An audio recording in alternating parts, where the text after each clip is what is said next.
Bonjour YouTube, j'espère que tu vas bien. Aujourd'hui on va parler d'un sujet extrêmement sérieux, tellement sérieux que j'ai dû le noter. La proposition de directive sur le droit d'auteur dans le marché unique numérique, dont le but est d'harmoniser les pratiques sur le copyright et de permettre aux auteurs de négocier de façon plus égale avec les plateformes de partage. Voilà. Bon, j'ai juste lu la description sur Wikipédia. Ah, non, ne pars pas tout de suite. En gros, YouTube va mourir. Ah, ça tu restes, hein. Quand c'est putaclic, tu restes. Je te connais.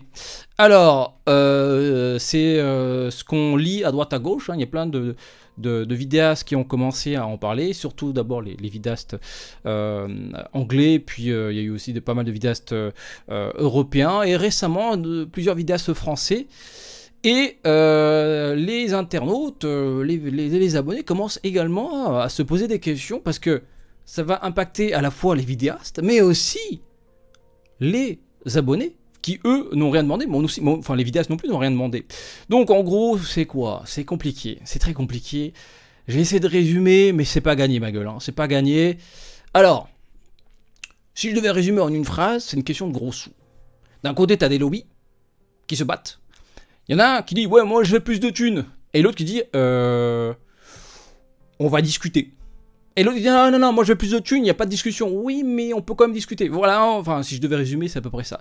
Donc d'un côté, tu as la presse, et le lobby de la presse et la musique qui disent oui, nos secteurs sont en crise, etc. Et pendant ce temps, hein, vous, les Amazon, les Google, les Facebook, machin et tout, hein, vous roulez sur l'or. Hein, quelque part, c'est vrai. Donc... Ces projets sur le droit d'auteur cachent en gros voilà, un bras de fer autour de la thune. Et malheureusement, nous vidéastes, nous avons rien demandé et on risque de le payer très cher. Surtout les Européens. Et ça fait chier les amis, ça fait chier.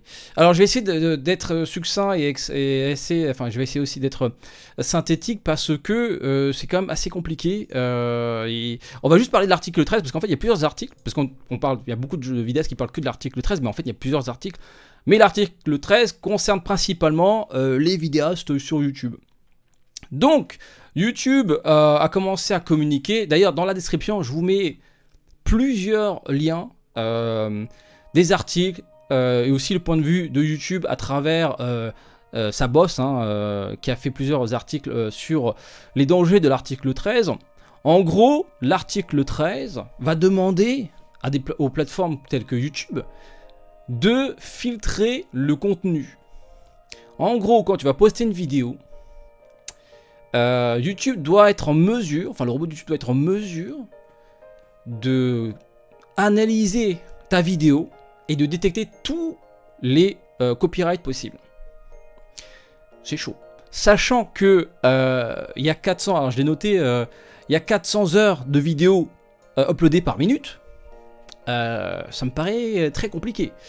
Donc ça demande à YouTube d'investir massivement, aussi bien en humain qu'en technologie, pour pouvoir avoir des outils pour détecter toutes les infractions. Parce que si ils laissent passer du contenu copyrighté sur leur plateforme, qu'est-ce qui se passe avec cet article 13? Bah c'est YouTube, Google qui va payer. Parce qu'encore une fois, l'objectif, c'est de soutirer de la YouTube monnaie. Hein. Et ça fait chier parce que, quelque part, YouTube, eux, ils font déjà des efforts avec leur Content ID, qui est déjà assez méchant. Hein. Pour les vidéastes qui vont regarder cette vidéo, hein, vous savez de quoi je parle, hein, ta fameuse vidéo qui est strikée et en fait toute la thune que tu fais avec la vidéo est envoyée vers les ayants droit parce que tu as utilisé 2, 3 secondes, 4 secondes d'une musique copyrightée. Donc en gros tu peux passer des mois sur une vidéo et dans ta vidéo tu as mis 4 secondes de musique copyrightée et en fait toute la thune que tu génères avec ta vidéo va être reversé aux ayants droit. Donc là tu as le seum international. Là, tu as bossé pour rien. Donc déjà, le robot, il est assez... Enfin, YouTube a déjà fait pas mal d'efforts pour éviter que les ayants droit du secteur de la musique soient pénalisés. Hein, là, on le voit. Même moi, j'ai eu une vidéo comme ça. Je me dis, putain, mais pour 4 secondes. Enfin bref. C'est une vidéo parmi mes 1000 vidéos, mais ça me fait chier. Ça fait chier quand c'est une vidéo. Tu dis, putain, fait chier là. Fait chier. Voilà, maintenant je fais plus attention. Vraiment, J'utilise que des musiques non copyrightées la plupart du temps, sauf une fois. Voilà, je vais vous faire une petite blague. Enfin bref. Et donc voilà, ça c'est ça le problématique de l'article 13, c'est que YouTube, Google doit mettre en place les outils nécessaires pour filtrer tout ça. Alors on parle de YouTube, Google, mais en fait c'est tout le monde. Hein. C'est Dailymotion, c'est Facebook, c'est tout le monde. C'est pas juste un problème avec YouTube, hein. C'est tout le monde qui va devoir faire la même chose. Alors du coup, si ils peuvent pas analyser 400 heures de vidéos par minute, ils vont faire quoi? Bah en fait la solution de Google, enfin de YouTube Google, elle est triste. Et ils vont dire, bah nous, comme on peut pas le faire, bah on va fermer le robinet. Voilà. Ça veut dire qu'en gros, tu vas plus pouvoir poster des vidéos. Alors après, là c'est un peu extrême. Il faut que je précise un tout petit peu. En fait, dans une vie, enfin, il y a plusieurs choses qui peuvent être copyrightées. Ça peut être des images, ça peut être des vidéos, des morceaux de vidéos, de films, etc. Ça peut être de la musique, ouais, toi-même tu sais. Et ça peut être aussi parfois des monuments, enfin un truc très con. Par exemple, la tour Eiffel, quand elle est illuminée, il y a du droit d'auteur dessus. C'est-à-dire qu'en gros, si je fais une vidéo demain, je suis devant la tour Eiffel en train de faire, je sais pas moi, un vlog, une critique de film, si j'ai la tour Eiffel dans mon dos, bim, copyright. Donc voilà, copyright, ça concerne plein de trucs. Ça peut même concerner, d'après ce que j'ai pu lire, des éléments de décor. Par exemple, je sais pas, t'as un personnage de Pokémon dans ton décor, bah oui, ça peut, à ce moment-là aussi, être une infraction au droit d'auteur. Bref, ça peut aller très très loin. Et du coup, YouTube, Google qui dit, ouais, mais comme ça peut aller très très loin, bah nous, on va pas se faire chier, on va tout couper, voilà, en Europe, vu que l'article 13 concerne l'Europe, c'est nous, les Européens, qui vont payer vidéastes et les viewers, parce que c'est-à-dire qu'il y aura moins de contenu sur YouTube. Apparemment, juste en France, il y a plus de 4 millions de chaînes qui sont menacées. En gros, tout ce qu'on pourra faire sur YouTube, c'est de se filmer sans musique sur un fond blanc. Voilà, c'est à peu près ce qu'on pourra faire. C'est chaud, la création va prendre une bonne droite dans la tronche, et du coup vous êtes pénalisé aussi, vous viewers, si tout le monde fait le même genre de contenu, ça va être nul. Donc c'est chiant. Il y a un autre effet pervers de l'article 13, parce qu'en fait ça impacte l'Europe, mais ça impacte également les vidéastes aux États-Unis qui ont encore aussi rien demandé. En gros, un vidéaste américain qui poste une vidéo, bah, il peut être vu en France, en Allemagne, etc. Sauf que si dans sa vidéo, il y a un peu de contenu copyrighté, vu que eux, ils peuvent le faire, parce que l'article 13 ne concerne, tout ce que je dis depuis tout à l'heure, la proposition sur le droit d'auteur, voilà, c'est une législation de l'Union européenne, ça ne concerne pas donc le Mexique, les États-Unis, etc., l'Asie. Eux, ils ne sont pas impactés par rapport à ce que je dis depuis tout à l'heure. Mais bon, en fait, ils vont être impactés de manière différente, c'est-à-dire qu'en fait, ils vont perdre des vues. Parce que moi, en tant que viewers, en tant qu'abonné, je regarde des vidéos d'Américains, d'Espagnols, de Japonaises, etc., etc. Et du coup, eux, ils vont perdre des vues. Parce que nous, en Europe, on n'aura plus accès à ces vidéos. C'est ouf, hein, ça va hyper loin. Et donc, mine de rien, il y a pas mal de bonnes vidéos à l'international. Et donc, nous on l'aura dans l'os. Donc, tout le monde est perdant, en fait. Nous, en Europe, on pourra plus créer comme on le veut. Les viewers, les abonnés européens, pareil, ils vont se contenter des rediffusions des émissions de télé. Hein, c'est génial, hein, YouTube. Hein. Imagine, ce sera ça demain YouTube. Hein. Que des rediffusions de ce que tu vois à la télé. Ah, c'est génial. Et les Américains et les autres vidéastes dans les différents autres pays, eux, ils vont perdre. Bah, l'Europe, mine de rien, c'est quand même beaucoup d'abonnés possibles. C'est un énorme public. Donc, eux aussi, ils vont être impactés. Donc, tout le monde est perdant. Sachant que, moi, si demain, ce truc est appliqué tel quel, comme je l'ai dit tout à l'heure, il y a à peu près 4 millions de chaînes qui vont être impactées. En gros, c'est des milliers d'emplois qui sont perdus. Parce que, moi, je suis un petit vidéaste, je crée mon propre emploi, donc moi, je paye des charges, etc. Mais si demain, j'ai plus de boulot, bah, Pôle emploi, les amis. Et ça va concerner plein de vidéastes. Certains embauchent, pour avoir côtoyé certains gros vidéastes, emploient 5 personnes en moyenne. Voilà, un graphiste, un monteur, etc. Paf, voilà, tout ça. En fait, ça va impacter même le marché de l'emploi. plein de gens vont se retrouver au chômage. Parce que mine de rien, à travers les créations sur YouTube, il y a plein d'emplois qui sont créés. D'abord l'emploi du vidéaste, puis ensuite des monteurs, des graphistes, des community managers, etc. etc. Et quand on crée de l'emploi, on paye des taxes. Hein, on paye des taxes, on reverse des taxes à l'État, enfin, pour ceux qui ont une société, bah, l'impôt sur la société, si on se paye un salaire, on reverse la moitié de ce qu'on gagne, cotisation retraite, machin et tout, alors que nous ne sommes pas à la retraite, hein, nous sommes actifs. On paye pour les personnes qui sont à la retraite.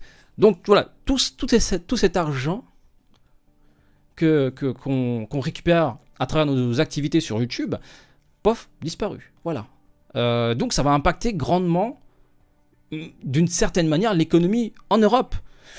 Parce que bon voilà, il y a des youtubeurs qui sont voilà, qui sont pas loin du million, ouais, et du coup eux, ils payent beaucoup de charges. Hein. Plus tu gagnes de l'argent, plus tu payes. Donc voilà, c'est comme ça. Donc ça fait un peu chier. Donc c'est un peu déprimant de savoir que on risque de se pointer à Pôle emploi en début d'année. C'est magnifique. Après voilà, c'est un scénario catastrophe. Il y a pas mal d'articles qui disent ouais c'est trop pour que ça puisse passer en fait, parce que tu vois comme je l'ai dit ça impacte l'économie, pas que de la France, de plusieurs pays, et à un moment les gens vont dire bon bah qu'est-ce qu'on fait, est-ce qu'on favorise un lobby ou un autre, en fait ils vont voir quel est le lobby le plus intéressant. Après là je parle de lobby, mais moi, du point de vue, en tant que vidéaste et viewers, c'est clairement, je veux pas de tout ça. Je veux pas de cet article 13 là, j'en veux, je comprends que certains secteurs sont en crise, la presse, la musique, oui, certes, mais essayez de trouver un compromis, au lieu de vouloir détruire des choses, essayez de trouver des compromis. Et moi, je comprends hein, le problème des droits d'auteur, etc. Imagine, toi, tu produis un film, et tu vois que des vidéastes récupèrent des extraits, et font des vues, et ils font de l'argent, et ils reversent rien. Mais encore une fois, déjà, le robot de YouTube est assez performant. Enfin, performant, je ne sais pas s'il est totalement performant, mais il détecte la plupart du temps les infractions au copyright. Et du coup, les ayants droit, bah, ils touchent déjà indirectement à travers le travail des vidéastes.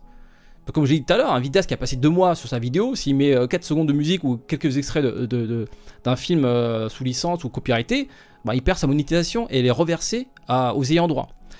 Donc voilà, il faut trouver un compromis, hein, parce que là, l'article 13 fait assez peur. Parce que YouTube, hein, clairement, ils veulent pas payer, mais je comprends. Hein, imagine, il y a un mec qui aime pas YouTube, parce que c'est un mec qui, je sais pas, il dit, ouais, moi, YouTube, j'ai jamais percé, du coup, je les déteste, je vais uploader un film de Bozaki Missel à chaque seconde. J'ai la fibre optique, j'en ai rien à foutre, voilà, j'ai la fibre optique, je balance. Et du coup, YouTube doit filtrer les contenus copyrightés, sinon c'est eux qui payent. Si l'article 13 passe. Du coup, bah évidemment, ils vont dire bah non. Bah... Donc c'est chiant. Donc moi, je veux pas que YouTube de demain sera juste une plateforme de rediffusion de ce qu'on voit à la télé. Hein. J'ai pas envie de revoir la météo de TF1 ou les émissions Touche pas à mon poste ou etc. sur YouTube. Ils sont déjà là. Mais s'il y a que ça, j'avoue que YouTube va perdre son intérêt. En fait, il y a plein de gens qui disent oui, mais YouTube va mourir. Non, YouTube va pas mourir. YouTube va changer. Si tout ça passe. C'est juste les youtubeurs qui vont mourir. C'est différent. YouTube va continuer à proposer du contenu. Ça sera moins intéressant. Il y aura moins de public. Il y aura moins de marché, etc. Mais c'est surtout les vidéastes qui vont disparaître, tout simplement. Voilà. C'est un peu chaud. Voilà. Donc, bah dites-moi ce que vous en pensez.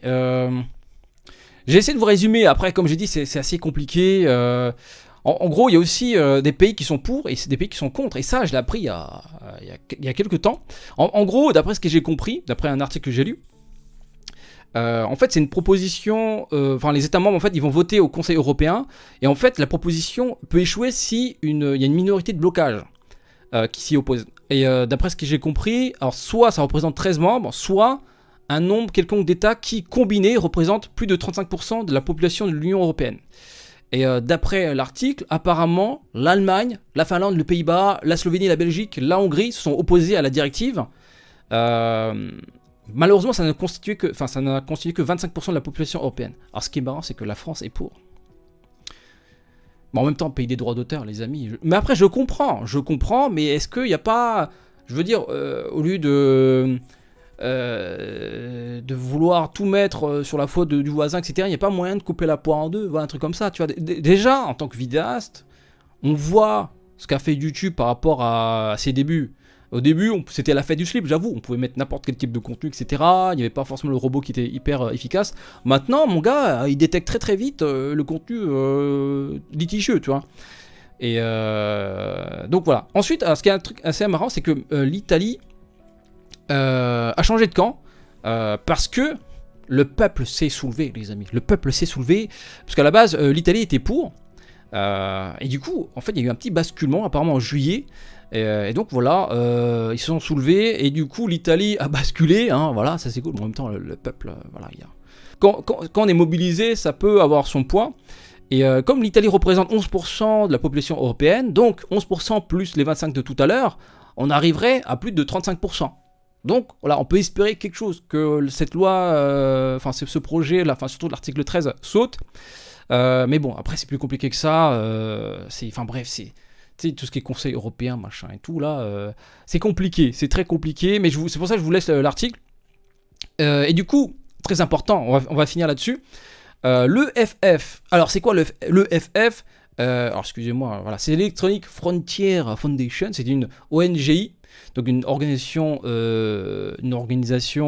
non gouvernementale internationale sur la protection des libertés sur Internet.